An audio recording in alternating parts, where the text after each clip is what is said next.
Okay. Good evening, good morning, and good afternoon, according to your time.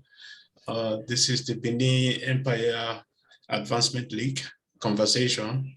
With me today is our PRO, Mr. Ju Iyuha Ewan, and also with me, our Deputy President, Ms. Noko Rebecca. Today, we are going to be talking about the state of the security in our state, in Edo State, and also in Nigeria as a whole, also in Africa as a whole, because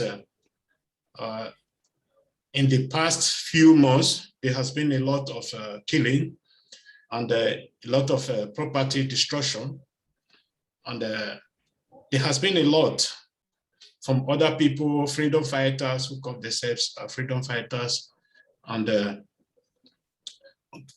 also those who are agitating for freedom or for their own country. And there has been a lot of damage being done to our empire. Today, we are going to be talking about it.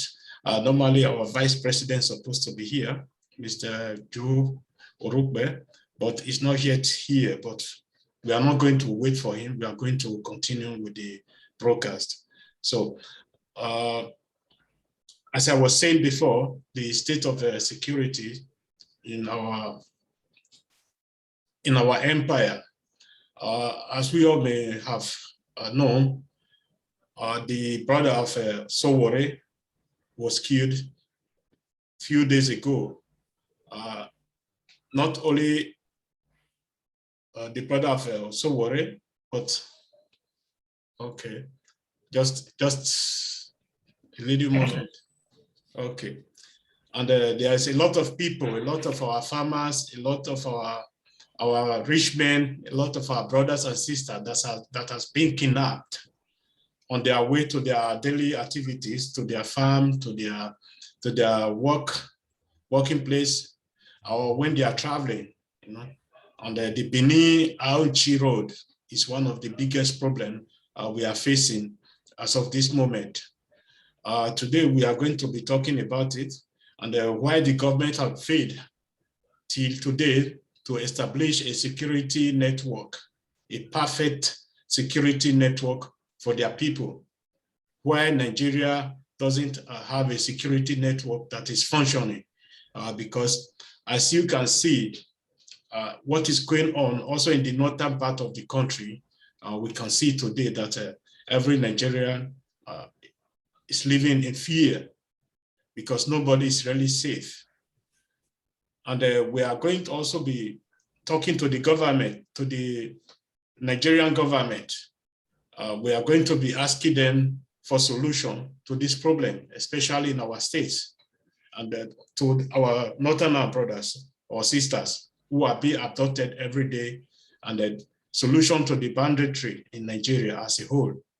So, Mr. PRO, sir, can you enlighten us more about the state of the security in our country today? And well, if I may say,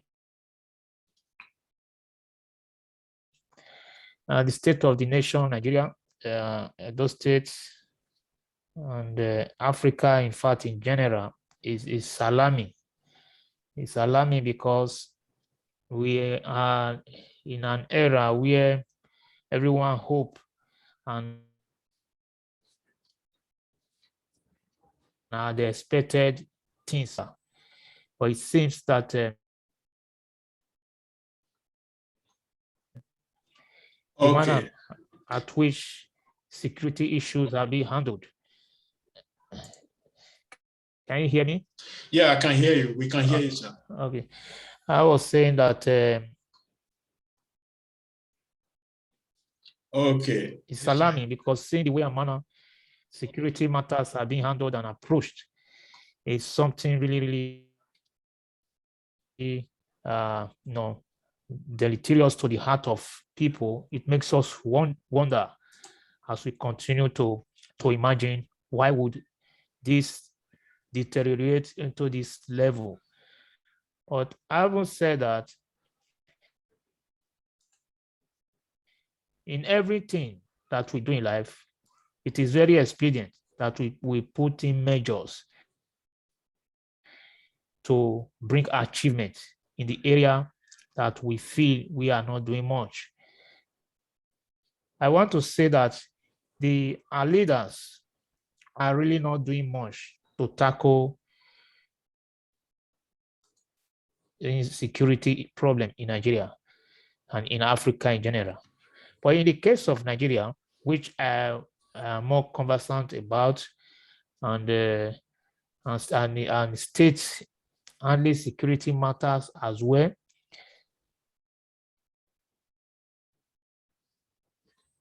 in every happening, there is a cause.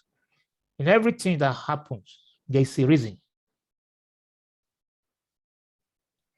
The reason could be deliberate, it could be accidental, it could be as a result of mistake. But we know virtually 99.9% insecurity reported in Nigeria this day are not accidental. They are deliberate, intentional, and well planned and orchestrated. Only few, less than 1%, that can be live on the area of at which crimes are now being committed is a serious problem. But the question we keep asking, what could have led to this situation? What could have led to people going into crime? And what imagine people like us most is the question, what is the benefit that you take? One would take a gun, shoot another. Not that they did it to obtain financial resources that would maybe benefit them for a period of time, which we also get exhausted. It is imaginable that someone could take a gun and shoot his own fellow man, whether the reason is political, whether it has to do with business deed done or out of jealousy or whatever, hatred. It shouldn't be that we should go to this level. But in the area of the government, I want to say the major problem we are having is as a result of economic and institutional failure. Economic and institutional failure in the sense that when we live in a continent, Africa in general, we get to see the way and manner we are being governed.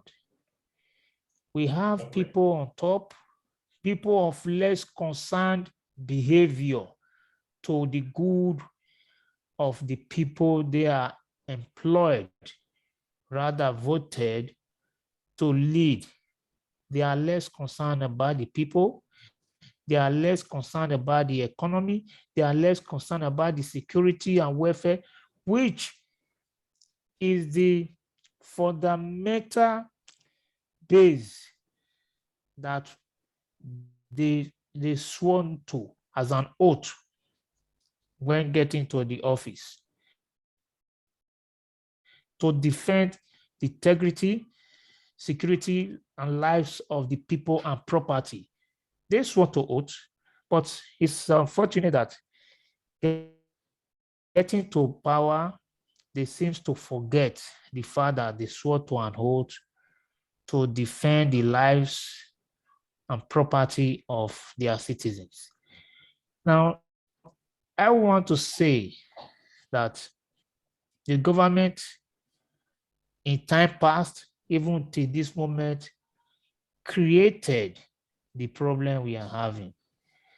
The government of the past created the problem. The government of today are building upon the problem they met. Another way, they are romancing that problem with impunity, with less concern to addressing this problem. That is why you see things are getting worse daily, because if we get to reason properly and really want to stop insecurity, we have the capacity, every government have the capacity to reduce insecurity in their nations. But the problem we have is the will. When you have a less zealous individual at the helm of affair, that attitude of not showing concern to the public, to the populace, the people they lead, will also be made manifest in their public life. That is the problem we are having for now. There are ways of addressing it. I believe as we move on, we'll get to also share more light on some ways and manner we can address insecurity and all that. But before I will hang the button here, let me quickly say, in addition to government creating the insecurity and romancing it, is that when you have a system that encourages unemployment, that encourages tribalism, impunity, sectional way of governance, and all that, it promotes hatred, it promotes individual disability, leading to a general security disorder and malignment of people, which often will lead to national insecurity, because this issue started locally from various communities to local governments, states, regionals, and all that. Now insecurity has long been a national issue, which I believe can also be addressed by way of giving constitutional powers to the governors to have that autonomy of acting as the CSO, Chief Security Officers of their states. Because I see no reason why a governor will be empowered by the Constitution to be known and addressed as the Chief Security Officer of his state, and will not have the power to appoint capable arms from the police to fight crime. It is really, unfortunate that governors have no power to appoint or fire commissioners of police. They have no power to appoint or fire brigade commanders in their states. They have no power to fire or appoint any form of security head. How can one be a CSO, a Chief Security Officer, without having the power to operate as a CSO? It is abnormal. And such, even if a governor protests against a certain commissioner of police who is not performing in the state, the governor has to do that by writing a letter to the IG. And the IG is appointed by the president, who work directly with the president and not for the people. So the system generally is so weak, badly structured, and is disappointing. So there are so many things we need to change. The security architecture of the country is beyond comatose and totally dead.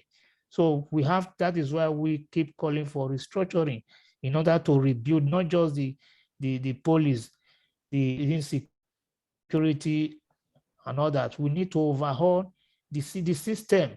System overhauling is what we need in Nigeria to bring security back to normal. Thank you very much, our PRO, Mr. Joe, you are aware. Yes, the security system in Nigeria is a failure.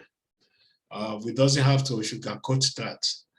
But the question is it only the system alone that is responsible for this failure? Or is a human error that is also responsible for this failure? Because in most of the states in Europe or in America, they have almost exactly the same system we are using in Nigeria. In the country where I'm living today, they also have the same system as in Nigeria, where the police, they have only federal police. They doesn't have a local police. You know? And all of their police commissioner are being appointed by the councillor of the country. You know, and they come up with the expectation, what people are expecting for them, you know, and they don't use their security vote for any other project. Their security vote is only used for security purpose. They are not used for buying luxury cars or other things that will protect their families or protect their governors or protect other people that are not that are not added to that project. I believe, to my own personal, let me say my own personal view, that the people of Nigeria, they should also take responsibility, because the police cannot do the job alone. It's also exactly here. Yeah, if I may. Yes, sir, you can come in, sir. You just ask a question. Who are really the problem?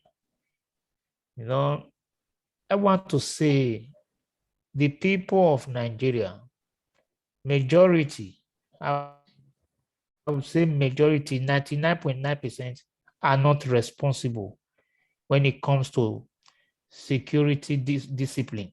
We are not really responsible. Why did I say that? We are not responsible because the government totally, we know, have failed on their part. They failed the people. But the people have the autonomous power to put things in order.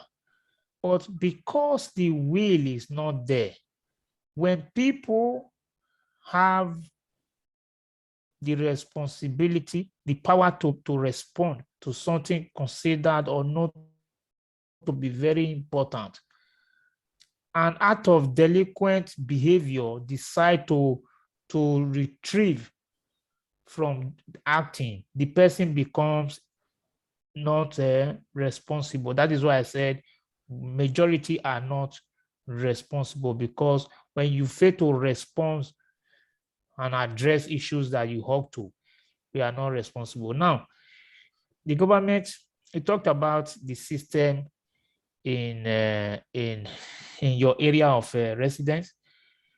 You see, laws are made for humans, and the reason humans obey law is because they fear punishment. That is the basic. The basic for which humans obey laws is because we fear punishment. In your area of residence, people fear even their citizens. If you call them like this, if there's any altercation, once the other person says, "Is rufen the police, I will call the police," you see the other person will begin to be afraid, will be shivering, because they fear not that their police will come and torture them. They fear to pay fine.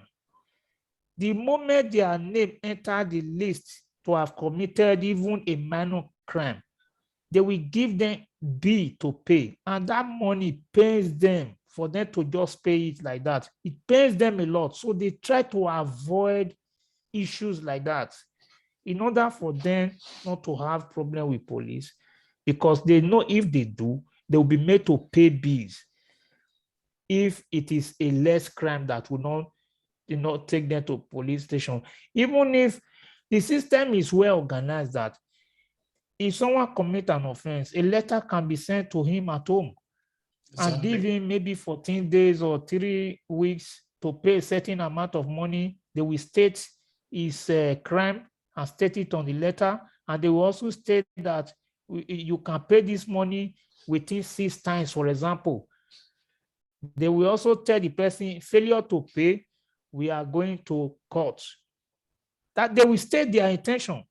And once the person fail to pay, they will write him another letter. They will not arrest. They will still remind him or her to say, we are giving you another 2 weeks.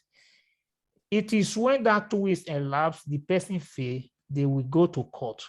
And it is only the stubborn ones, or what I would call the junkies, who don't care, that always will not want to pay. Otherwise, over 80% of the people there, they had swiftly to issues like that. For example, you drive, you committed a traffic offense without knowing, it could be deliberate, it could be not. Suddenly a letter will come to your house, because once the camera snapped your vehicle, it will record everything, the time, the speed limits you were and everything. It becomes a traffic offense. A letter will be sent and you have to pay. You see? So you cannot, because the system is well organized, there's no way you can escape it. If you are working, they will make sure they get that money. If they don't take you to court, they will get that money through your employer.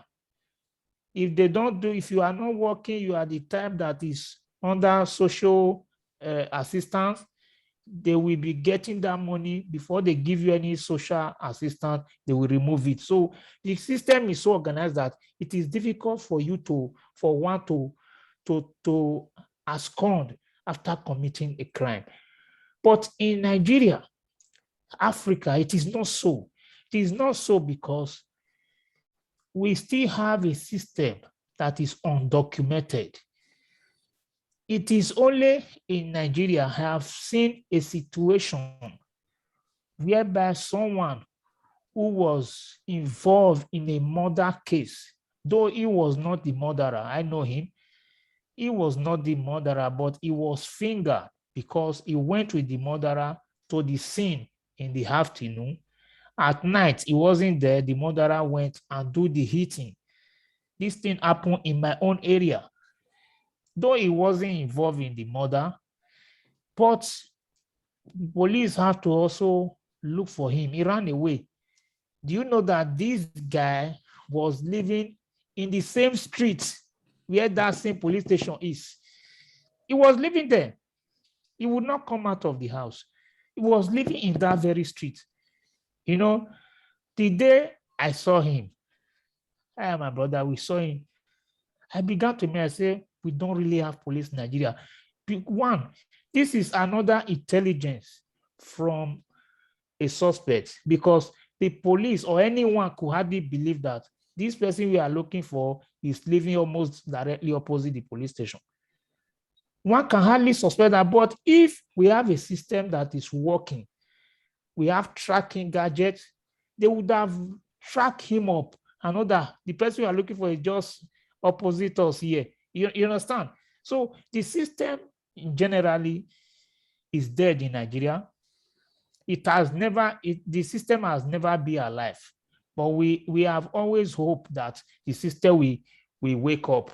But now the level at which it we grow up to meet is now totally dead.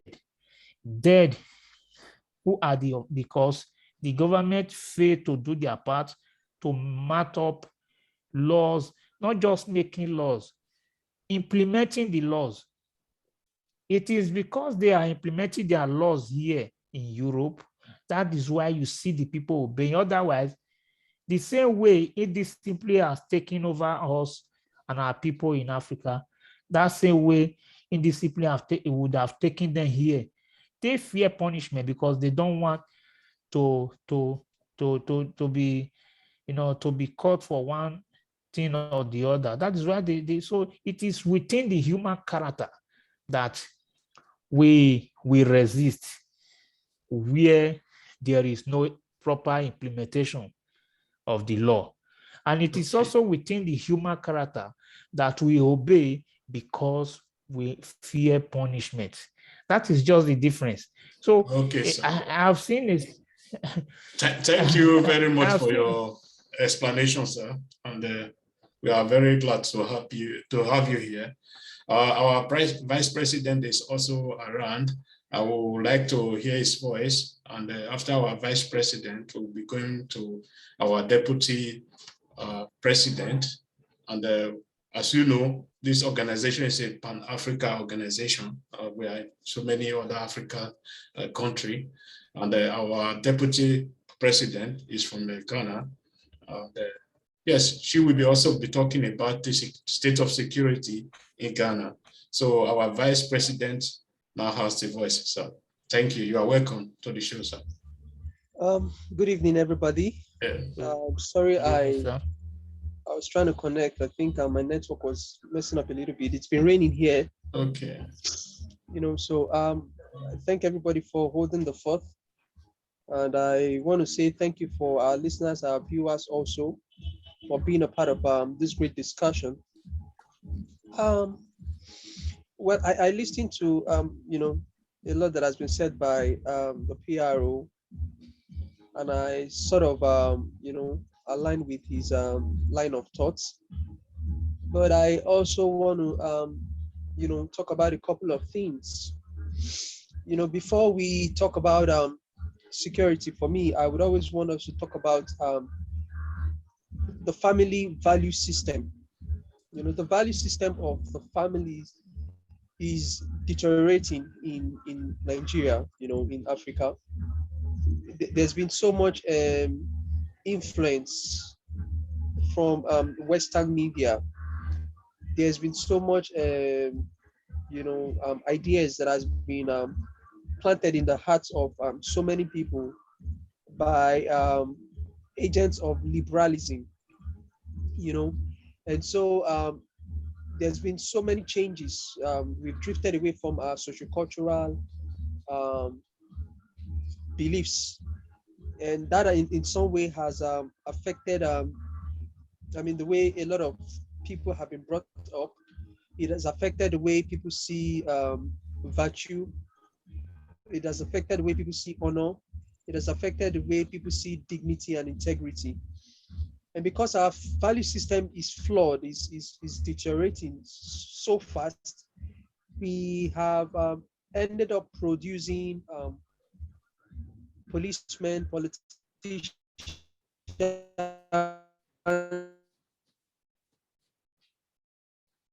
Oh, okay. It's like we are having a network problem with our with our vice president.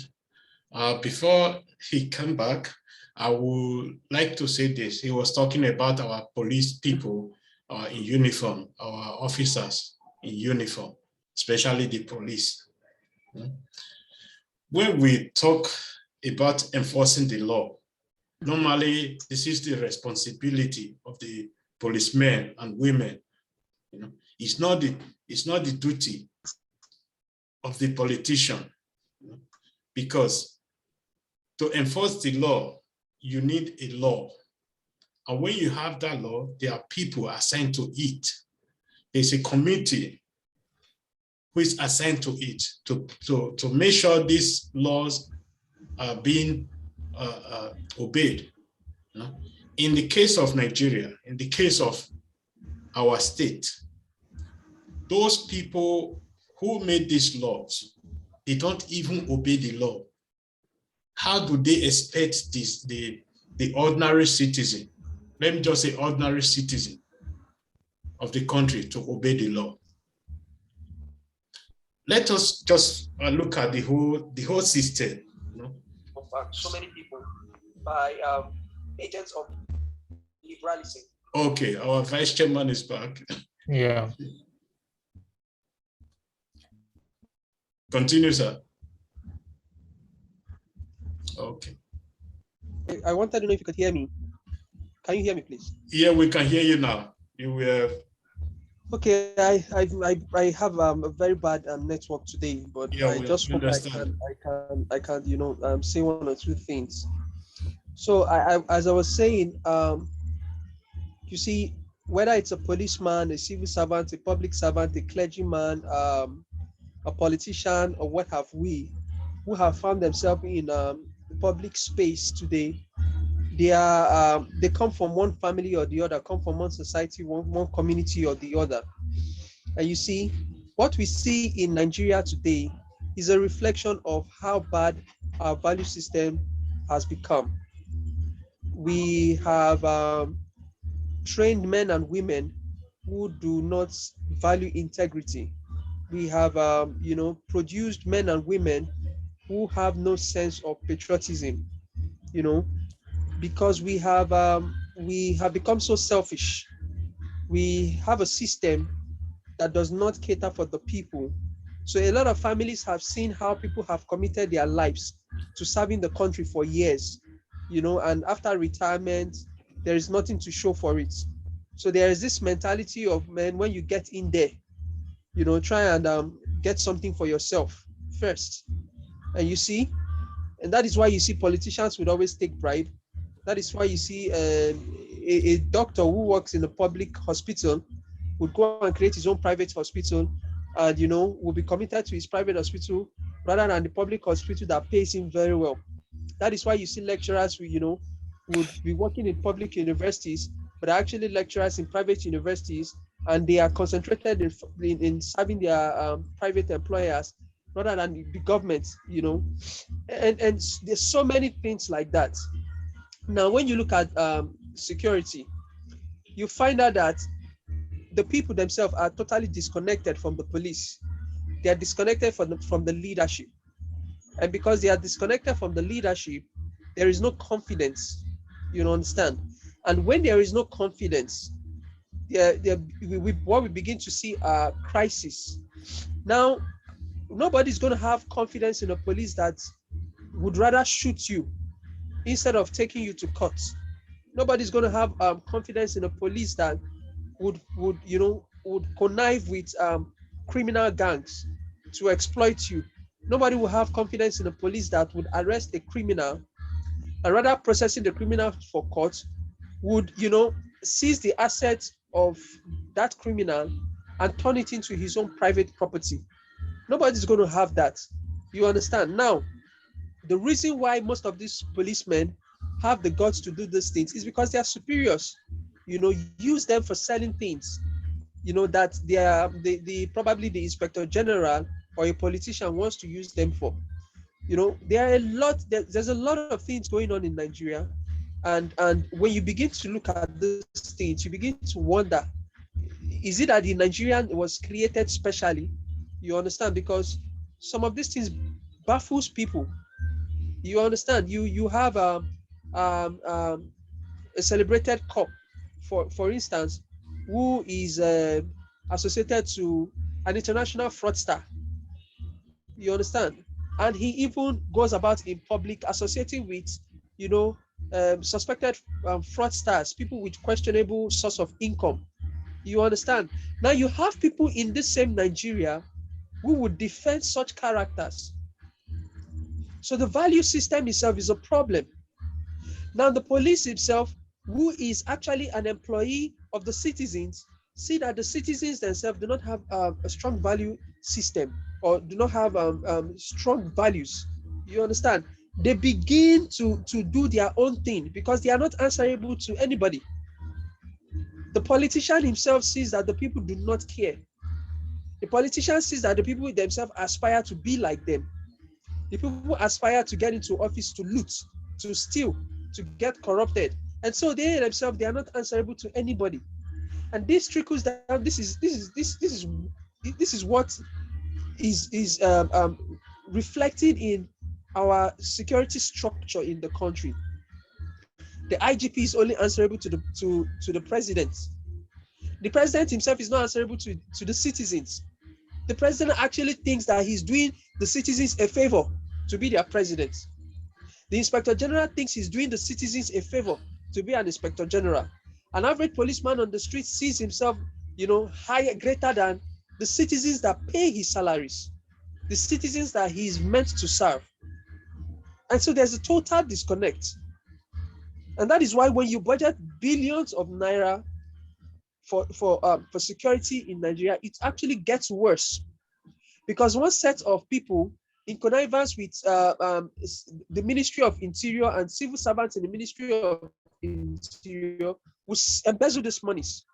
And they embezzle these monies because they know that when the Senate committee, who has an oversight responsibility over these agencies, those Senate, when the Senate committee, calls them, all they need to do is just bribe the few senators there. And they're going to throw everything, under the carpet. And that is why you see criminals today know that if I commit a crime, all I need to do is know one big man or have money, and I can bribe my way through, and I can do something and get away with it. Even in the court of law, when you take when a good policeman chooses to do what is right and processes a criminal, to court, that case can stay in court for the next 20 years. Unnecessary adjournments by judges. Then tomorrow you hear that the case file is missing. Exactly. You understand? Yes. Sorry to laugh. Security situation in the country is in total shambles. What we see today is chaos. Yes. Chaos as a reflection of the deterioration in our value system. Of recent, as I speak to you, a pastor from Edo State claimed that he commanded angels to credit somebody's account. And a social media commentator used his social media account to disprove the claim by this pastor. And guess what? The pastor used police to hound this guy. And this guy was arrested. Mental torture is a system in Nigeria where the ruling class, the so-called elites, the money bags, think that they can, they can hound you into silence. Now, after this guy has, there's someone, like an acquaintance who is a lawyer to this person, was able to secure his bail. The pastor turns around and says that the Holy Spirit told him not to pursue the case. In court. Because the lawyer who is representing this person, very wonderful, brilliant lawyer, a very young, brilliant young man that God has blessed Nigeria with. You understand? This pastor knows that if that lawyer heads to court and he is cross-examined, he's going to be totally disgraced. And so he realizes that, and he comes out and says, the Holy Spirit says, I should forget about this matter and I shouldn't go to court. So the question is, was it the Holy Spirit that advised you to use the police to hound somebody because the person believes that what you are saying is a lie? Oh. So you see, there's a total, it's chaos. It's total chaos. It is not just about police inability to mobilize to a crime scene. That's a totally different matter. You go to a police station today, you report a case that a house is being burgled. The police is going to tell you to pay money for fuel. Not only for fuel. Yet there is so much that has been budgeted for logistics. You look at these policemen, they don't even have communication gadgets. Some of them, their uniforms are torn. They look malnourished. Their orientation is bastardized. Most of them don't even know the law they are supposed to be enforcing. Exactly. It's terrible. And that's the situation we find ourselves today. Take a look at what is going on in the army. An army officer says, please give me weapons to fight Boko Haram. Now he is arrested, court-martialed, and charged for treason, to be hanged. How do you expect other army officers to be motivated to fight for a country? Meanwhile, most of these top generals, they are known to have bought pent buildings in Dubai. It is terrible. You have people in public service, in civil service, who own Go to Abuja, for instance, you will see empty estates everywhere, buildings. And the owners of these buildings are known. There was a case 2 years ago, a civil servant with 57 buildings and billions in her account, a female civil servant. The EFCC is there. The ICPC is there. The SFU, the Serious Fraud Unit of the Nigerian Police Force, is there. We have too many organizations, Yes, doing the same thing, and yet we don't have solutions. Why? Because the president himself is a misfit. The governors are misfits. The local government chairman is a misfit. The senators and the House of Rep members are total misfits. The House of Assembly members, total misfits. The citizens themselves do not even understand why they are citizens. They do not know their rights as citizens. They do not know their responsibility as citizens. Why? Because in primary schools today, you do not see civil education. It's totally out of the primary school's curriculum. Civil education that you are supposed to teach people, teach the young ones, nurture them, tell them what it is to be a responsible citizen, what is expected of them as citizens of a country. It's totally out. History out. Everything that has to do with morality in the school curriculum is out of the window. And this is what we see today. People are going into the police service not because they want to render service. People are going into the police service because they want to use the uniform and the AK-47 to terrorize citizens. yes, So that they can build houses and build hotels. It is a total chaos. And you see, we are just moving around as if nothing is happening. Some few days ago, my senior colleague, yesterday, I had the news of Olajide Sowore, the younger brother for Yele Sowore. He was killed in Edo State, our state. Till today, the police has said that it is Fulani headsmen. How did the police know that it was Fulani headsmen? How did the police arrive at that conclusion that that young man was killed by Fulani headsmen? How did the police not know that that place has been a hotspot for criminal gangs? It is, you see, we can always, when we look at patterns, we can always come to a conclusion that the police itself is part of the crime. exactly. Because if the police is not part of the crime, the police would have been on top of the issue.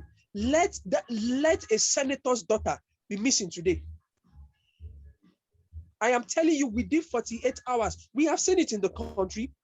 We see when former minister of finance, when her father was kidnapped. Within 72 hours, they produced the man. But when it comes to the lives of ordinary citizens, nobody cares.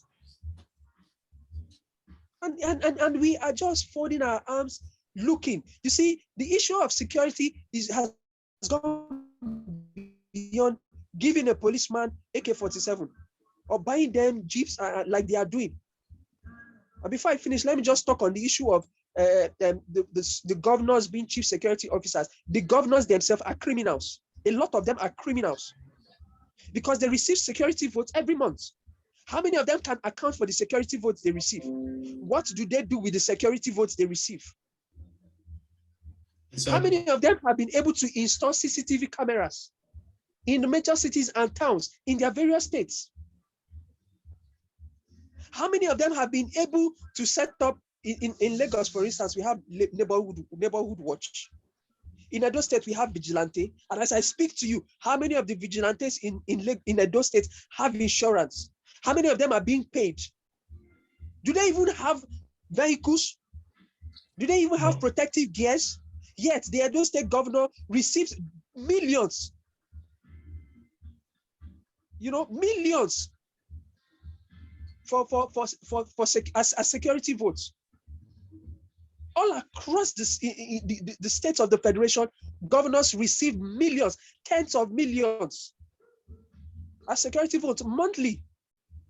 And these incapable men and women cannot account for what they do. It's problematic. And when you begin to question these same people, they will use the police to hound you, like they did to a friend of mine in Calabar. They will hound you, take you to court, and charge you for treason. Since in the last 6 years, once you ask a governor or a politician to give account, the next year you will be in court and you'll be charged for treason. This is how these misfits have ruined the country. It is not about giving people uniforms and guards. Security is huge business. And that's why when there's security failure, a lot of people cash out from that failure. Look at what is happening in northern part of Nigeria. Total confusion. First, you arrest bandits, you reform bandits, you pay bandits more than you pay a civil servant. Where in the world does happen? They go back again to commit crimes. Then you announce amnesty for the bandits. Then you pay them huge amount of money, running into billions. Then in some few months time, these bandits come and ransack a whole village, maim, rape, kill, and burn down everything. Then the next thing you are saying, like the president said a few weeks ago, which is totally disgraceful of an ex-general, army general. I am pleading with you. You don't plead with bandits. Then you roll out armor tanks and fighter jets to the southeast to be bombing and killing IPOBians. Yes. But you are pleading with bandits, the same bandits that you have given our own money. Money, yes. And look at what is happening in Zamfara. The net communication lockdown. In Castina, same thing. Schools are closed. Several states in up north, schools are closed. And you see, let us not make a mistake. The Nigerian army is capable of fishing out these criminals. We know that some people, some security officers have come out to say, we have been told not to go after these people. It is out there on social media. Exactly. It is out there in the public space. And the problem is because we have produced criminals. Our fathers, our mothers, our uncles, our aunties will not talk to us when we are doing something wrong. Rather, they want you to bring that money so that they can buy Jeep and live in a mansion. Those are blood monies. And that is why the country is sinking. It's sinking because we don't have values. Our morality is gone. It's out of the window. Yes. It's totally out of the window. Today we worship criminals.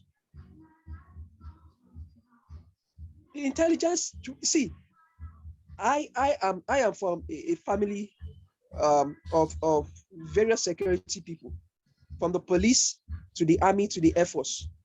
And I can tell you the truth. If the Nigerian police wants to fish out a criminal, 48 hours is too much. I have seen them do things. If the Nigerian police decides today they want to fish out a criminal, 48 hours is too much. Those guys are intelligent. I can tell you. That is why anytime they go on United Nations assignments, they always come out tops. Why is it that a Nigerian when a Nigerian steps out of that country that he begins to outperform everybody in the world? It shows that there's a systematic failure in governance. And that is what rubs off every sector of our existence. And it's a shame. It's a shame because what is coming, look at what the so-called, I don't call them Fulani headsmen, they are terrorists. Yeah, they are terrorists. You see, they are terrorists. We just try to paint the issue. These guys are terrorists. How come everywhere they go, they only choose to live in the bushes? It is because certain people permit them to. Yes. How come an organization like Mieti Allah will be telling a state governor that he is not going to obey a state law? The Nigerian needs to ask himself a question. What system are we really practicing? Are we really practicing a federal system? Because there's so much problem. All these things are what contributes to the security situation we have in the country today. We have people who are bigger than the law of the Federal Republic of Nigeria.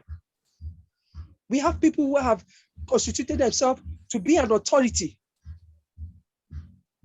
That is why an IGP will say, I will deal with you. A policeman will cock his gun and say, I will shoot you, nothing will happen. All the spirit, this nonsense of esprit de corps, this is what it has produced. A policeman shoots somebody, takes the corpse to the police, plants weapon beside the corpse, and tell the people he was an armed robber. There's a lot going on. A lot is going on, and it's shameful that a country that fights itself with intellectuals are living like savages. Nigeria is a jungle. The citizens are living like savages. We need to tell ourselves the truth. This is a country that has the. If we are going to do a survey, you will find out that Nigeria has more churches than probably the whole West African countries combined. Yes, so every street in that country, there is a church. Nigeria is a country that has the biggest auditoriums in the world. But yet, we don't have common sense. The most corrupt country, a country with majority of its citizens in love with mammon, no integrity. Headquarter of poverty. Yeah. Yes, now we hear it's headquarter of poverty. Yes. The third most unsafe country in the world. And you have, go and check the statistics. Do you know how much we spend on armored vehicles in a year? That is to show that the politicians and the elites have decided that they only want to take care of themselves and not the citizens. That is why they spend so much money on armored vehicles rather than building the architecture, the security architecture of that country. Yes.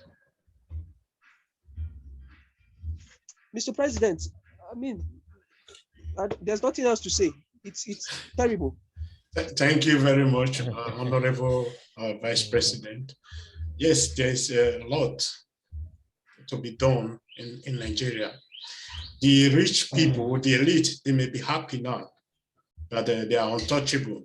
I can promise you, once the masses, one day has enough from you people are going to run away from Nigeria. Yes. And I can promise you that this is what also happened in Europe. Once the masses have enough from you people, you can be a president, you can be anybody you want to be, but they are going to come after you. Now you have the chance to reverse everything that has been going on. The whole Fulani headsmen, Fulani terrorists that is hiding in our bushes, to take them out. ESN, okay, for me, I can't call them terrorists in a way because they didn't terrorize my state. As they were saying, they were guarding their own state from the Fulani herdsmen. And they were chased down, all of them, most of them were killed, and most of them were arrested. Why in the northern part of Nigeria, where we have banditry, operating with machine gun, even there's a belief that these arms are being given to them from the Nigeria federal government.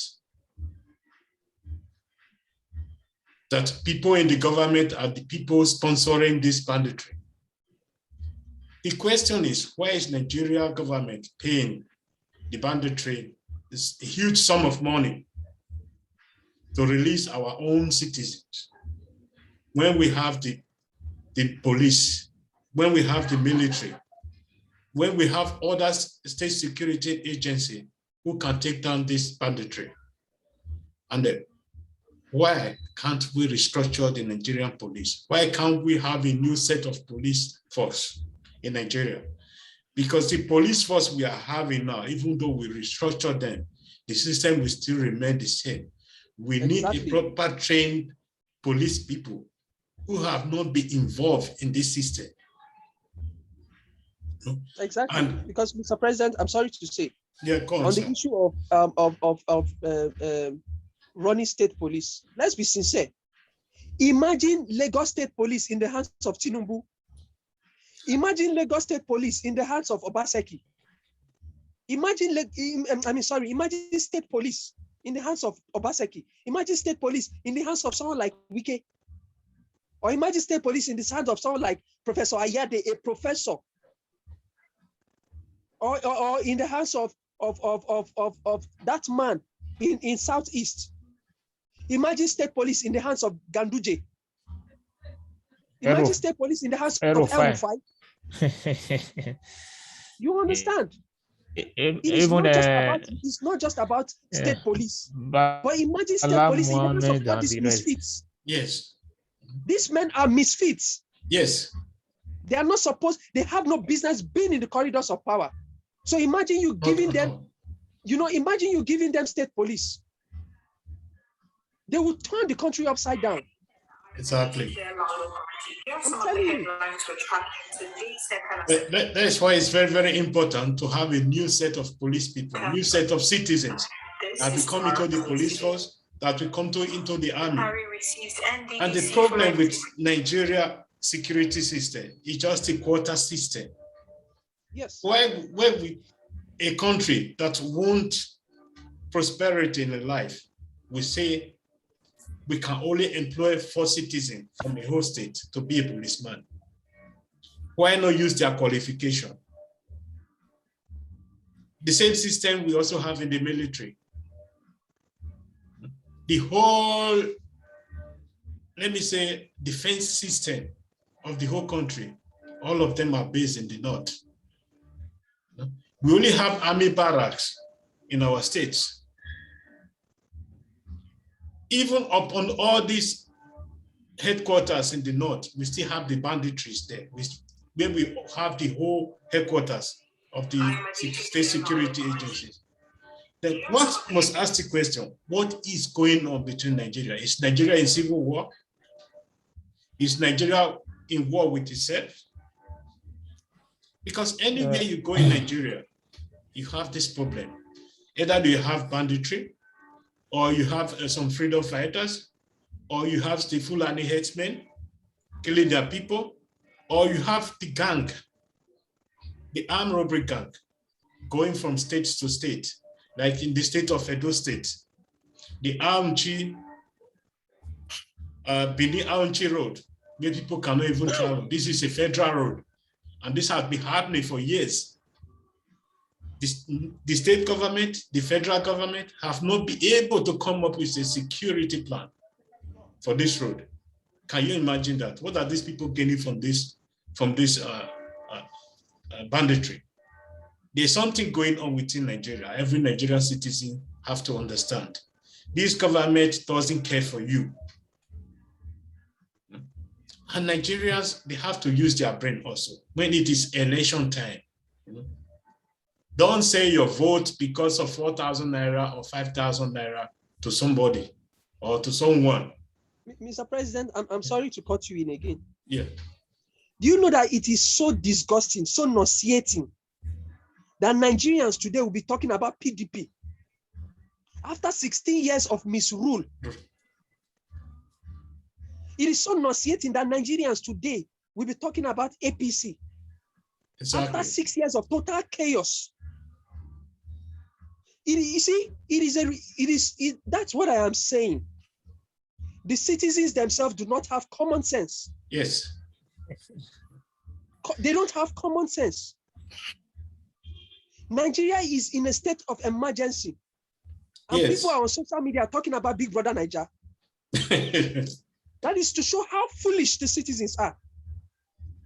When there is a scandal of Two-Face Idibia and in his family, not your family, you see, you just check out those platforms. 2,000 comments, 5,000 comments.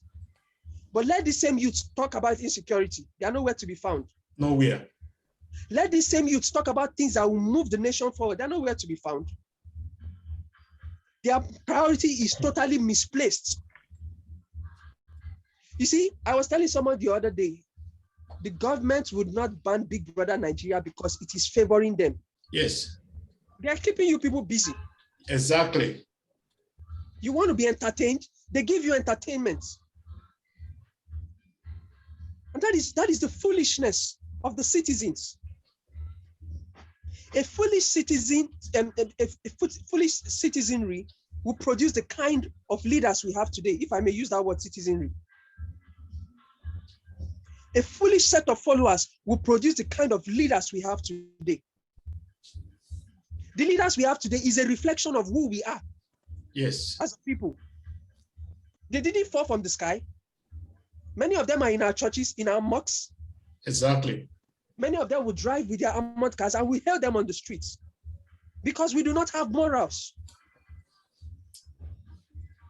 And that is why these things go on. The Nigerian citizen is the problem. 70% of Nigeria's problem should be placed on the shoulders of the Nigerian citizens. They are the ones that condone the madness that is going on. Yes. They are the ones that will tell you, I want to take my PVC because of I want to use to open bank account. When it is time for them to vote, they will sit at home. Those who go and vote will not protect the votes. But tell them to go and line up for Big Brother Nigeria auditioning. Oh. They will line up in the sun, in the rain. Tell them to go and line up for a job interview. They will line up in the sun and under the rain. But they are forgetting that election It's very, very important. is one of the fundamental processes for growth. Without a good electioneering system, you will not have growth. We elect, just check out the people in our House of Assemblies. Ex-convicts, ex-cultists, criminals. You see, it baffles me. You begin to ask a question, how can a country of 250 million religious people be represented by this kind of elements in government? If there's no court killing in River State, Port Harcourt, there's court killing in Edo State. Edo State, yes. There's armed robbery on Third Mainland Bridge in Lagos. You go to Maraba, you go to Nyanya in Abuja, it's total chaos. Try and work in Festac, Iyanoiba.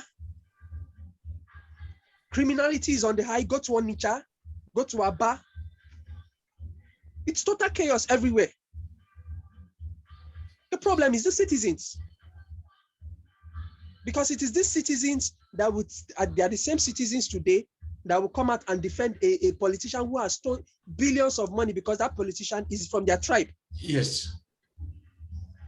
Because we are saying today that there's so much insecurity in the Niger Delta, in Port Harcourt, in Edo, every Niger Delta. Why wouldn't there be insecurity there? When the poverty and unemployment rate is very high. But look at the NDDC. Trillions of naira has been spent on NDDC. Where is the money? Nowhere to be found. But Ibori, Alamesia are people's heroes in the Niger Delta. Yeah. And this Oshomole are people's heroes in the Niger Delta. Lucky Binedio and all these elements, Uduagan, Akpabio. We will mention their name because we are not scared of them. No, not at all. They are the heroes of this same. You are suffering as a result of their misrule, and yet you are idolizing these people. Atiku, former Vice President Atiku. Yes. We know his role in the Bureau of Public Enterprise. But this is the same man. You have youth today running across the length and breadth of the country, selling this same man to the people. Exactly. You have people selling Tinubu to the people. You see, we want to talk security, But let us look at it from this mentality of guns and bullets. Yes. And look at our attitude. Switzerland, they have citizens. How many of their policemen carry guns? Very I was few. reading the other time, Norway is almost closing down all its prisons. Can we afford to do that? Let me quickly plug my Let's even go to the Nigerian maximum prison. The maximum prison that is supposed to be a correctional facility is a breeding ground for criminals. Yes. And we have the prison service receiving billions a year. And what have they done with these monies? You see, when we begin to analyze security, we will need to start touching places, several places, our universities. Yes. It has become a breeding ground for perversion, intellectual scums, our universities. Because today you cannot even pass. If you like, read from now to Jesus comes. You won't pass without buying a handout. You have to buy a handout to receive 15 marks. A lecturer will sit down and write whatever he wants to write and print a textbook that is not approved. And he will force it down the throat of all students. If you don't buy it, -5 marks. And the girls will have to sleep with lecturer before they pass their exams. Lecturer will have to pay his VC before he's promoted. These are things that create, this is a form of insecurity in itself. Yes. Don't forget, Mr. President, let Nigerians not forget that most of the returning officers for INEC are professors. Not most. Returning officers are professors. All of professors from our universities. Yeah, returning officers and collation officers are the main collation centers. They are all professors. Professors, they are the ones conjoining these figures. Then tomorrow, this same professor will want to go on strike because the government that you rigged into power refused to pay you. Can you see? Can you see what is going on?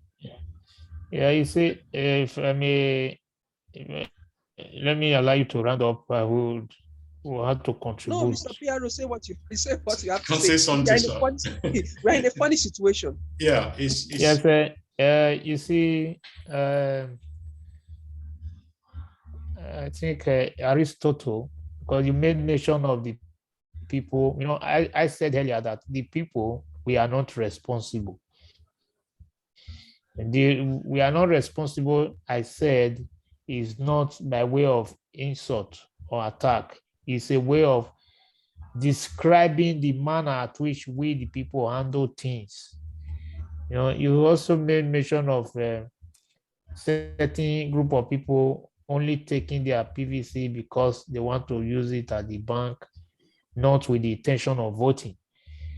See, there is this philosopher which says the wicked govern the countries, their nations, because he said the worst citizens govern because the better ones refuse to go into politics.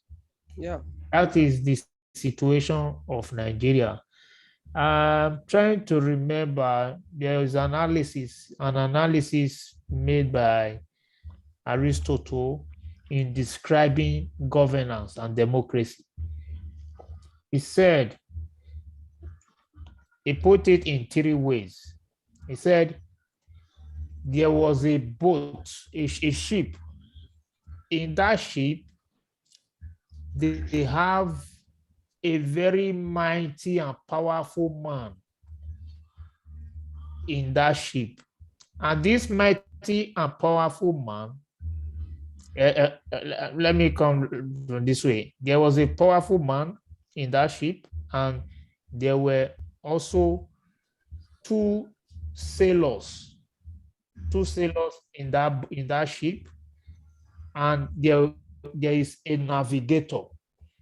Now, I want to analyze it this way, the way Aristotle described democracy and governance. He said the powerful man in that boat is the leaders, the leader of government, which means the president or governors, as the case may be. Why and is the leader, but is clueless, very powerful, but clueless. That's how he described the man. Said the mighty man in that boat is the owner of the boat, the leader. No, is the leader, but clueless. Why the two pilots represent the parliament and politicians? They keep arguing and arguing and arguing all the time. They never agree. And as such, because they fail to always come to agreement that will be beneficial to the people, the ship will be left grounded. Nobody will want to pilot because they refuse to reach into conclusion. Why the navigator is the masses, the people. But the navigator is well equipped with idea on how to move the ship, but he have no willingness to do so. You get it? So in this case, the masses, they are the navigator. We have the brain. We have everything to move the government. You see, many people don't want to go into politics. Why the problem we are having, National Assembly will talk of law. You see the northern part of Nigeria, because they dominate the parliament, they will use their numbers to always counter every reasonable bill or proposed bill brought to the House. That is this form how Aristotle described it. The two sailors, they end up in argument and they never agree. Everything will end in comatose. While the president there is very clueless. He's powerful, but very clueless. So by so doing, the government of the land will be grounded. Nothing will move because every of us involved that makes up the government, we all slip away. We have a clueless person at the helm of affairs. We have people who never come to terms of agreement at the parliament. And while we have citizens who have the idea to move things forward, but they don't have the zeal to do it. So that is the situation of Nigeria. You see, you made mention of police not having communication gadget and all that. You see, one of the reasons in Nigeria we still operate manual documentation of files and all that, because you made reference to a situation whereby case file will get lost. It has happened so many times. Yes. I strongly believe that one of the reasons we are still in that process is because it is a clear sign of intention from the government, because they know by the time we go into digital tracking of crime, it will be more difficult for them to carry out their crime. They will become often victims of the crime. So we will not be relying on suspicion anymore. Rather, we will now be relying on evidence. So the cause of building evidence, that is why they try to avoid anything that has to do with technical, electronic, and other ways of tackling crime. I was reading a newspaper online some days ago. I read about this man from the East, a retired CSP of police. He is the only He retired as a CSP, but is actually a professor of forensic expert. I think it's from Enugu. This is a man who joined the police as a constable, but he decided to go to school, went abroad and all that, was sent by the government as well. He studied, he's a forensic expert. He has given so many ways in which security can be dealt with in Nigeria. He said, but the government has failed, refused to support it. And two, those things have to also be taught in the universities. They are not being taught. We have lack of professionals, and we also have lack of will from the government. He said over 80% of Nigeria criminal investigation, whatever, are still done manually, even at Alagmo, where we know to be the main center of intelligence in Nigeria when it comes to police, CID, and all that. Alagmo, they still have more than 80% documentation of manual investigation. So in a situation like that, why would fire not get lost? Fire will always get lost because by the time one considered as a sacred cow is being fingered, definitely fire will get missing. It happened recently when we heard that Tinubu's case file has got missing. No, it happened. Oh, so it is not today just started. We have a country where somebody facing investigation on financial misappropriation, it got to the committee in charge of finance interviewing the person, AOMD, somebody's father, uncle, just pretended to have collapsed. Today, did you hear about that matter? No, That's never. That's Monday. You understand? The matter is dead on arrival. Yes. Now you talk about PDP, APC, and all that. I will say PDP, APC is not the problem of Nigeria.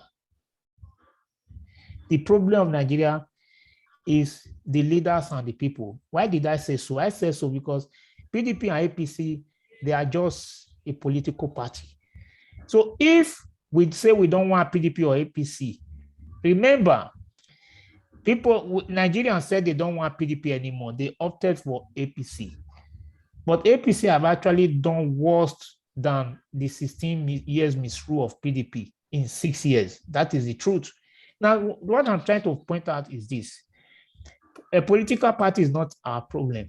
Our problem is the individuals. Because even if they change political party today and they do not change their characters, we will still continue to face the same problem.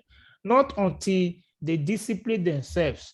The political party under which they come out or contest an election is not what matters now. What matters now is the people we are voting for. How disciplined are they? How sincere are they? How committed will they be? How open, transparent, will they be to us? That is the problem. So, and it is not also a matter of youth for president or governor. No, we have a governor who is a youth. President Yaya Bello. We have senators who are youth. We have House of Rep members who are youth. We have a lot of youth. Have they not failed us? Yeah. They failed woefully. It is not because they failed because they don't have the will to prove the people right, to prove themselves right. So the political party is not in the case. And another area that give sort of avenue for the police to also misbehave is because, like you said, we have criminals who join police and all that. Police are not being checked, proper investigation about their houses, their, their genetic style of life, everything are not being checked. And we have people who will just deliberately go to police because they want to kill somebody they've developed hatred for years. Once they have that gun, they will use it. You see, I have experienced police, police manhandling on 2 occasions without even committing any crime. You see, I went to a convocation in Abraka some years ago, a friend's convocation. We were returning. Do you know that police stopped us on our way around Ogara? They said they will shoot us because we were all boys in that car. And the driver was just a hustler who was just driving back to Benin. So he needed money to fuel his car. It's normal. We just pick people on the way. So that was how he picked us. They said the driver didn't stop. They brought us out. They said they want to shoot us. Then they will now place gun, like you said, that we are criminals. We open fire on them. They said they will place a gun that that they threatened. That was what they told us. Another worst situation that happened at the time. Nigeria was playing under 20 World Cup in Holland. I think it was in Brazil or US. They played the US. Because of their time zone, it is usually play at midnight over there. So, and my teammate, who we all play football together in Benin, was in that squad. I'm talking about Edison in Shejile. He was in that squad, and we have been a good friend. We have been friends. I said I have to watch this match. That day, after Nigeria match, we were now waiting for Brazil's match. I was just sitting right inside a mini kiosk built by Aboki with zinc, where Aboki make tea and bread, and egg. So I was just sitting with a couple of friends. After Nigeria match, the next one was Brazil. The next couple of minutes, immediately Aboki brought the tea. I just cut bread, put it on the tea to put on my mouth. The next thing, I see people running, using their head to hit the zinc and run away. I just said to myself, why are they running? Why will I run? So I will just now run, get myself injured unnecessarily. I don't even know what is happening. So I sat down. The next thing I saw, police surrounded me. They said, oh yeah, move. I said, for what? They said, inside the car. I have to respect them because I wouldn't want them to shoot me. I didn't grandstand. Wouldn't want them to shoot me. I said, what did I do? They said, enter the car. When you get to the station, you will know what you did. The next thing they said is late hour. I said to them, because that place, where this thing happened, it happened in 3rd Avenue, Guarimpa Estate, where you said, you go to Abuja, you see empty houses in estate. Guarimpa Estate is number 1 example. If you go there, you see section of quarters inside the estate, mighty buildings, no people. So there is a place in Guarimpa there called Ajegule, because the place looks like a ghetto. People don't sleep there. People hardly sleep, booms till dawn, especially when they are playing football. What do you expect? Everywhere was busy. But police still came. They knew that since they are playing football and people are around, they will have food to shop, Yes.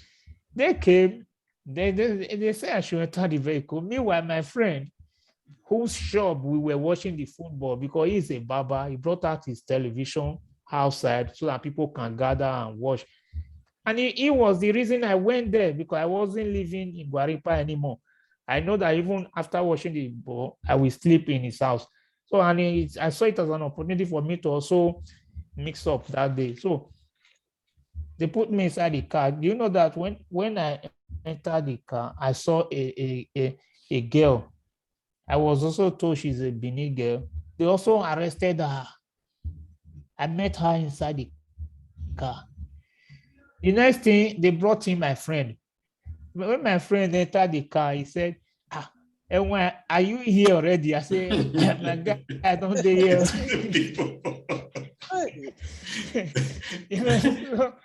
guess what later happened? That was that they began to drive. As they were driving, my guy now, Igbo man, they be businessmen, so Lee stayed the amount where my guy started. Our guy, what we do now? Drop us now, may we talk, not be money now, may we discuss, waiting, no. My guy started saying, wanna go bring 5,000. You know, so we should go and get them 5,000. The next thing, my friend shouted and said, oh God, what we do? We keep saying, you don't know me, not be my shop, that not me, they barb your hair. No, the main man that led them. My friend is even the one barbing his hair. My friend said to him, oh God, you don't know me. Don't you know me? Am I not the one barbing your hair? Apart from I play football, I barb. What else do I do? Am I a thief? Don't you know me in this estate? You know, the man turned, you know the response this policeman gave to my friend? His response led everybody, myself and even the girl we met inside and my friend, we all burst into laughter. The policeman responded aggressively. Immediately my friend said, you don't know me, you know me, the barb you. He said, and so what? You the barb me for free? He want to collect his money back. Yes. I you know, I swear to God, that was the response a policeman uttered. And so what? You they barb me for free? I began to laugh. He said, Mona, they laugh. If una don't enter, say una go no say we serious.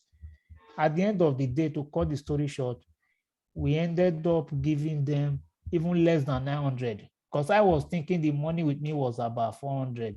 I forgot that I already paid a bookie before, because I knew the money with me was around 400.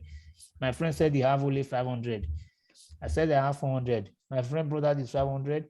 When I brought out my money, it was not up to anymore. This thing happened in 2007. I said, oh God, I think say my money now 400 though. I'd already pay a bookie, no reach again. It was about 8 something they collected, about 830. You know, that time egg was cheap. Tea, a cup of tea, just 10 naira and all that, you know. So there was how we now gave them that money. They drop us on the way. We have to trek that midnight back.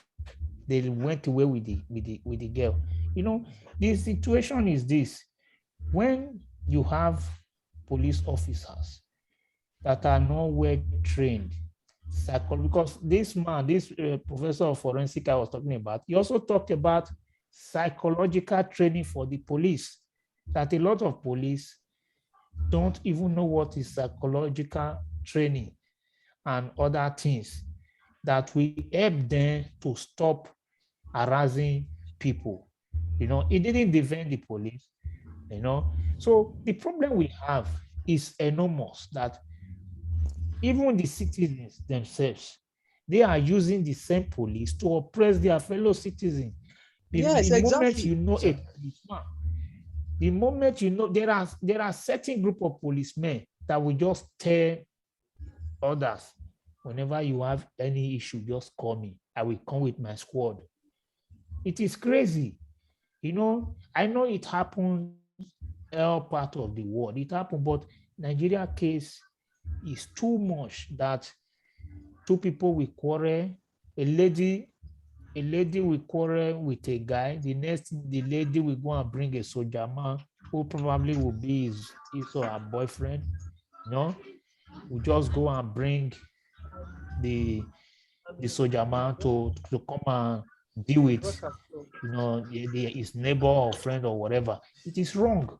Not until we have a system that controls the entire people with harmony, that we enable them to realize that there is need for rule of law and there is need for us to be obedient in order for the law not to catch up with us. We also have a president whom I will any day, any time refer to as a terrorist. I have no apology for that, because they said actions speak louder than voice. Body language also speak of his person and his intention. We have in 2014, he made a statement that he said if what happened in 2011 also happened in 2015, that the monkeys and the baboons will be soaked in blood. Now, then it was an opposition. He made this statement. The government of Jonathan at that time, I will call it failure on their part, because with this statement, Muhammadu Buhari, the now imposed president of Nigeria on Nigerians, deserve to be arrested, prosecuted for treason, conspiracy, and felony, because this is an act of treason and felony for one to say that it's an act of terrorism as well. The government of Jonathan failed to act just because this set of people are considered to be sacred. Yeah. And we have a system where if you are not a uniform man and you are in politics, the ex-uniform men will gang up against you, irrespective of your popularity, irrespective of the so-called awareness you have created in the country. As far as the ex-military men, especially the ex-generals, decide, you have no place. That is what happened in the place of Jonathan. And Nigeria became a country that is so badly structured that if you are not from the wings of the military, either related to an ex-general or something near to that, you cannot be the president. That is one of the reasons that also affected Jonathan. Jonathan knew that he had the power to act, but he also knew that if he acts beyond certain expectation, I tell you, they may have assassinated him. That is the truth. They may have assassinated him. So he actually tread with caution. He knows the problem of Nigeria. There's one thing I keep saying. Sometimes we may consider the wife of Jonathan illiterate. She didn't go to school. She cannot speak good English. People laugh. But sometimes, according to Sadhguru, he said the people you consider to be very, very educated do the most nasty things. Exactly. So majority of Nigerians who think they are educated, they are being nasty for laughing at President Jonathan over a certain statement she made when the issue of Chibok girls happened. Up to date, I still believe Chibok girls issue was 100% political, and it was enraged by the opposition against the government.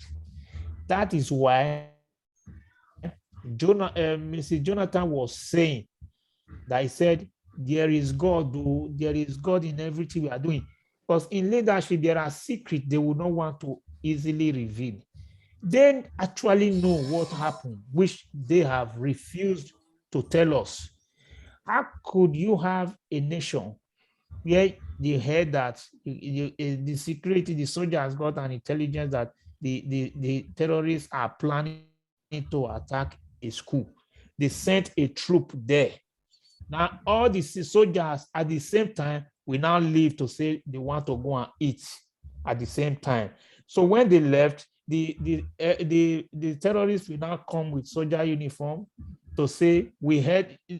I don't know if you are aware how they trick them. They say, Yes. "Come, we heard that Boko Haram are coming to attack you. Come, we came here to rescue you." Does that make sense? That is how what they said happened, how they adopted the Chibok girls. Later today, you hear, hey, one come out, hey, one come. All these things were just playwright. Yes. Look at the one that also happened. This government will negotiate. The same Benin will say, Ozuo, man. It is only a fool you show a monkey. You say that is a monkey. It is only a fool. Imagine they released about 360, which other one happened inside 2 years ago, 360 students. The same day they released them, that same day, the whole government sold the same cloth for all of them. The same day. That means something is switching. Which tailor sold that cloth that very day? So they not that they wore the cloth while after being released, they came with the cloth. Something is fishing. So the government, Abacha said, if insecurity exists, like he said, if terrorism exists beyond 24 hours, the government is involved. That was the statement of Abacha. If terrorism extends beyond 24 hours, the government is involved. Why did he say so? Because he knows that the government have the power. No section of the country have power to fight the government if the government are willing to fight. That is the politics they are playing with Boko Haram today. You see, the Boko Haram, the insecurity generally is totally politics. You made mention of governors being thieves. I totally agree with you. But when we speak, we also have to speak in line with the Constitution. But I would say that the governors, they get a lot of money for security votes, yes, and they are not being accounted for. I will also say that the governors don't even trust the state commissioners, the AIGs in their state. They don't trust them because if they even give them the own money, these ones will not even give accounts. So when you have people within a system that have no trust within them, so it becomes a matter of whoever hold the knife, take the lion's share. Yes, I agree with you. But let me say something. I am a governor that receives 500 million every month as security votes. Do you think I will instruct the Senate from my state to go to the Senate chamber and push for state police? I wouldn't do that. No, I wouldn't do that. Yes. Because I know that the security votes I am getting, I won't have to account for it. And as I'm talking to you, there is nothing. See, the Constitution does not accommodate any idea of security votes. No, it doesn't. It's an illegality. It is illegal. There are so many things. It's an illegality. And let's not also forget that the state governors are part of the council. They are members of the security ex-presidents, ex-presidents, sitting presidents, ex-judges or judges or whatever it is. They are all part of the council. They make this decision. And the IG and all that. They're all part of the council that makes this decision. All defend. Okay. So they also are part of it, you know? Yeah, this security vote issue is a scam. They are using it to scam the people. There are a lot of things they are not telling us. We know this fact that you cannot probe security votes in Nigeria. Yeah. You cannot probe how the military spends its military budgets. You cannot probe. There are certain things when they want to talk about these things, they will say it's a sensitive security issue. It cannot be discussed. But you are collecting the money. we have a country where the so-called Abacha loot, it was claimed to have been recovered. And it happens that 1 billion naira was shared by the federal government. Sorry, 1 billion, $1 billion, $1 billion was shared, which was then, that was in 2017, which was then about 400 billion naira. You know, now it should be almost 550 billion now. Now, the money was shared by the federal government, which they claim was from Abacha's loot. They shared it among the state, the federal government. In less than a month after sharing the same amount, they borrowed the same amount from China. It's the very same amount. That means they didn't share any money. They only claim that they have shared the money so that our eyes can be taken off from that money. You see, now they now went to borrow. So now indirectly, they have now put us into debt of $2 billion because the 1 billion they shared is already missing. The another 1 billion they have gone to borrow is also missing. It's missing. So they have now used 1 billion to trick us and run us into the debt of $2 billion. $2 billion, not naira. Now, the same government a year later also took 1 billion naira from the nation's reserve without passing through the National Assembly. The president took this money and paid US for weapons that US promised to deliver in 2021. We are still waiting to see it. It's been 3 years now. Now, 1 billion, he took it. After taking the money, he now wrote a letter. He wrote a letter to the National Assembly, informing them that he has taken money. Was due process followed? No.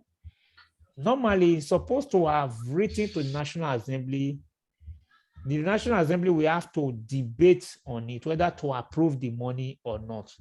Even after approving, they have to also implement the approval before the money can even be taken. He didn't do that. He took the money. Why? Because there is no check and balance in the system of governance. Yeah. Because the National Assembly has been enveloped by the executive. We don't actually have a National Assembly in Nigeria by functions. We only have a National Assembly by way of saying there are people there. But in terms of office functioning, is not there.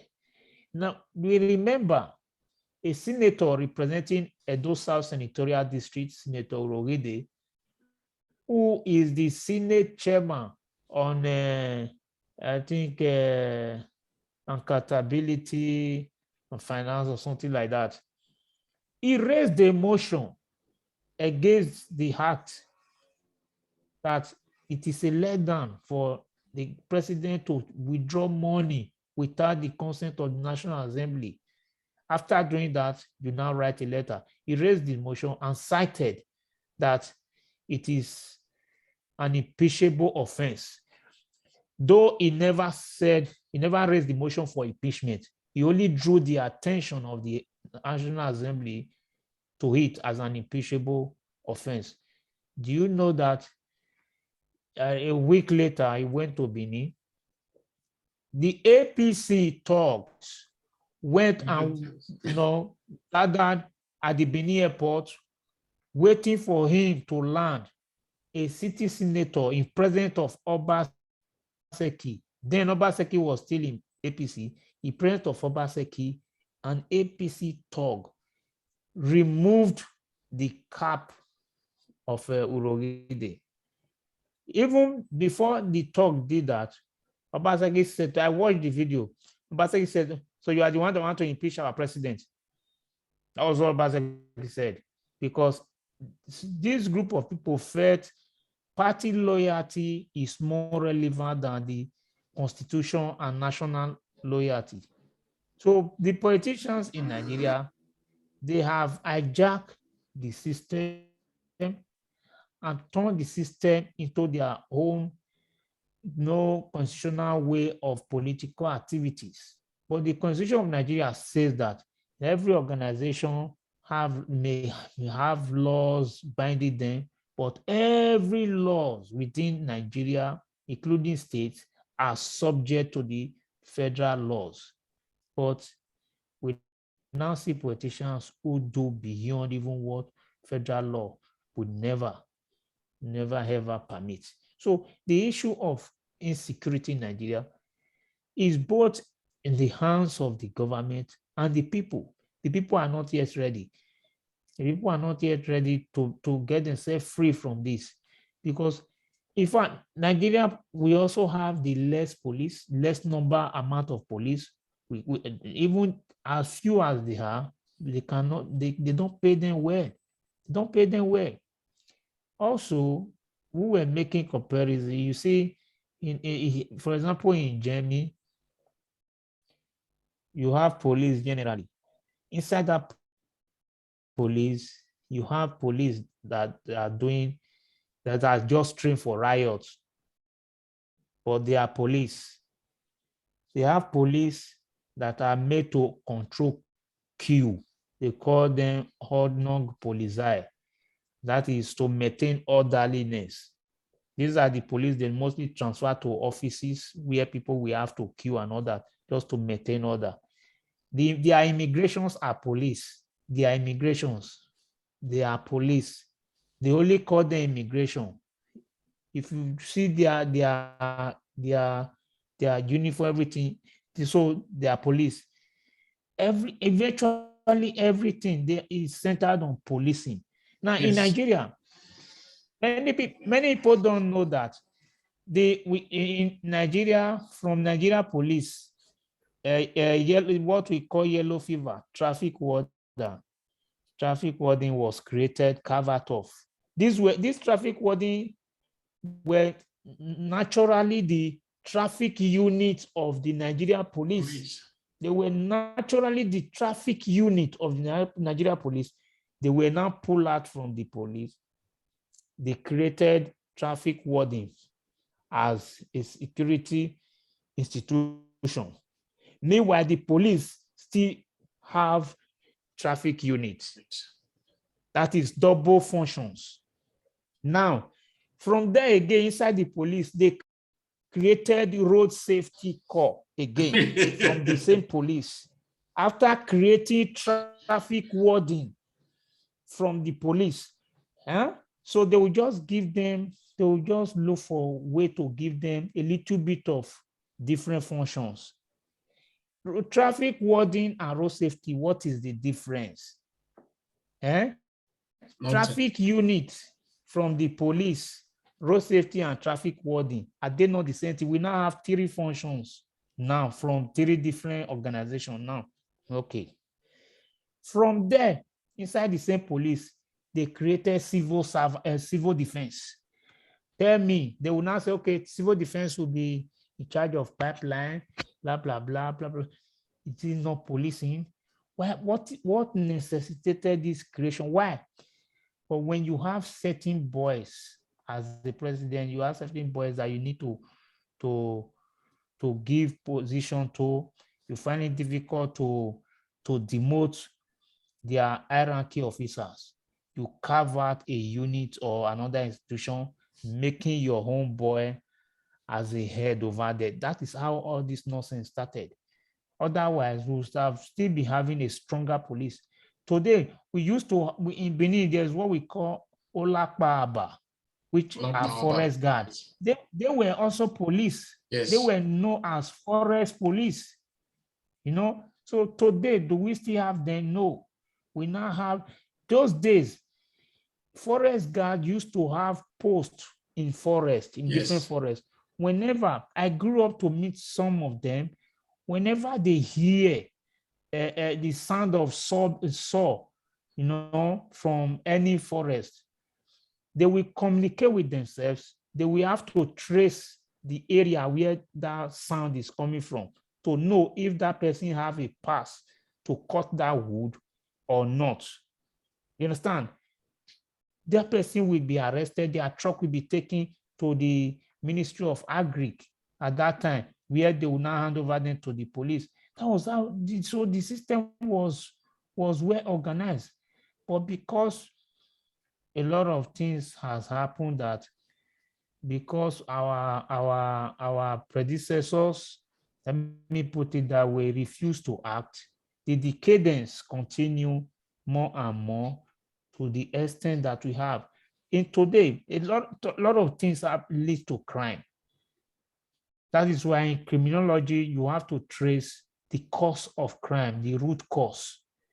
Hunger can lead one to crime. That is the truth. Yeah.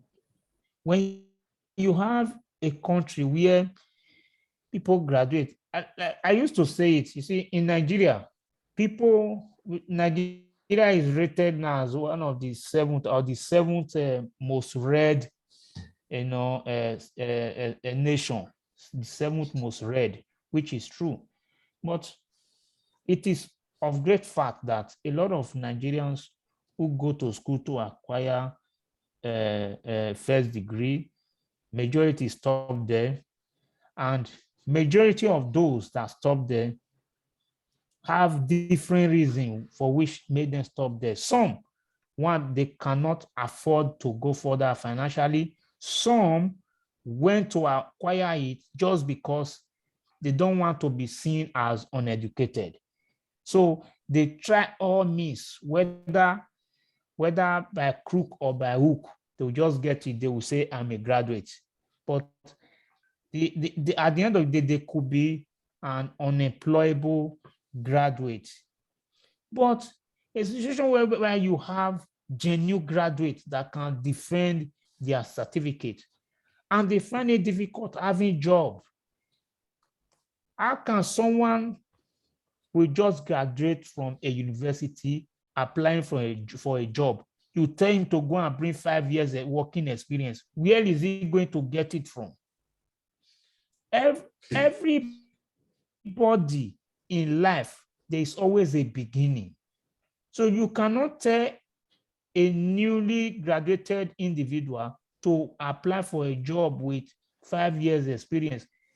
How many years did he use in going to school? 4 years. And you ask me to bring 5 years working experience. Even if you want to count, like here in Germany, once you are going to school, they group you as among those that are working. It's as if you are working. So the hours, they still refer you to work. Yes. But Nigeria, it is not even so. Even if, okay, let's say the 4 years one used in going to school, obtain his BSc, is regarded as working years. Is it still up to 5 years working experience? No. And these same people asking them to bring 5 years working experience, these are the people who just got the opportunity to be employed even while they were still in school, either through their uncles, father, or whatever.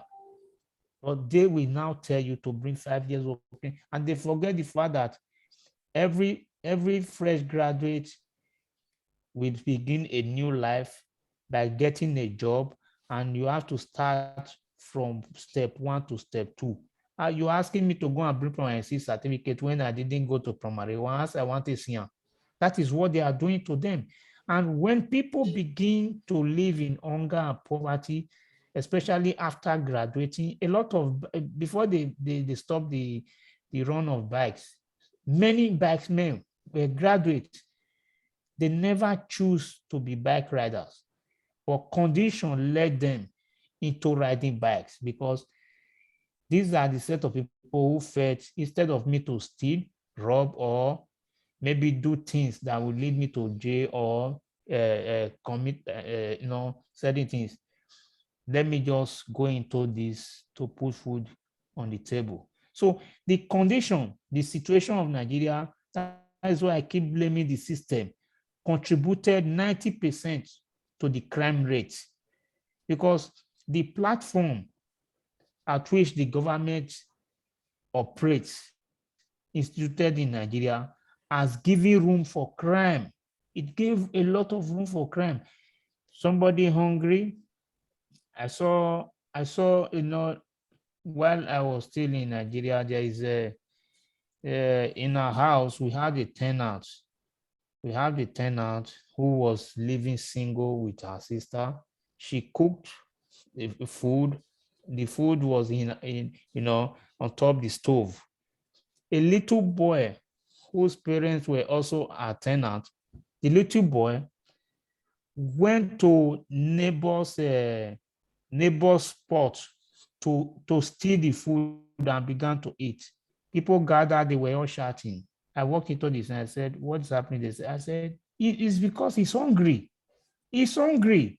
So that is an example how hunger, poverty, unemployment can lead people to crime in a bigger way. You understand? Probably his parents didn't have food. That is how a lot of us face in the country, in Nigeria, where the government encourages poverty, they encourages unemployment, they encourages a evil agenda. Whatever one is being encouraged into, we always bring the result that comes out of such activities. That is the problem we are having today in Nigeria. Okay, thank you very much, our honorable PRO, and also a big thanks to our Vice President. We are sorry, because of a network problem, our Deputy President couldn't continue with us, but I believe we are going to continue with this program another day, and she is going to be with us, and I believe maybe we could also invite other Nigerians to join us. And if you are interested in this topic we are having today, you can send us a message. We have our WhatsApp numbers out there, and also our email address, our website, our radio. So the door is open for every Benin citizens, every Benin indigenous to be in this organization. So thank you very much for listening to us today. And we say, have a good day. And we will continue with this program another day. And it's going to be very, very interesting. We are going to be touching areas that have not been touched before in Nigerian security and in the Benin Empire history. Because what I know and what we were told, that all the whole doors in the Benin Empire, none of the doors were closed before. The doors were left open because there was no criminal, there was nobody who was hungry, no stealing. So why is it now that the society is changing? What is changing in our society? So that's what we are going to be looking into. So thank you very much, everyone. And let's say have a good day. And thank you. Before we go, Mr. President, I just want to use this opportunity to tell my senior colleague, Omo Yele Showore, to extend my condolence and the condolence of the Great Benin Empire Advancement League to his family. And we want to say justice will be served, and our condolences to his family for the death of his younger brother. I want to encourage him to continue standing for the people and continue to be the voice of the voiceless. And I pray that our ancestor and our God will continue to protect them and give them the fortitude to bear the loss. Thank you, everybody, for being a part of this wonderful conversation. I want to implore you to, come join us in this organization, be a member of this organization, contribute your quota. There's a lot of things we have in the pipeline. Just come and be a part of what we are doing, and let's move the Benin Empire forward. Thank you. Thank you, sir. So thank you, everyone, and I say goodbye till our next show. Bye-bye. Maybe we'll be coming out next week. Next week, our PRO will be coming out with history on Sunday. I believe so. Yes. PRO, sir. Yeah, yeah.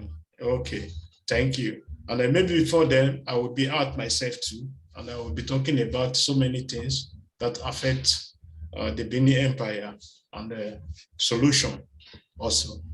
So thank you, and have a good night.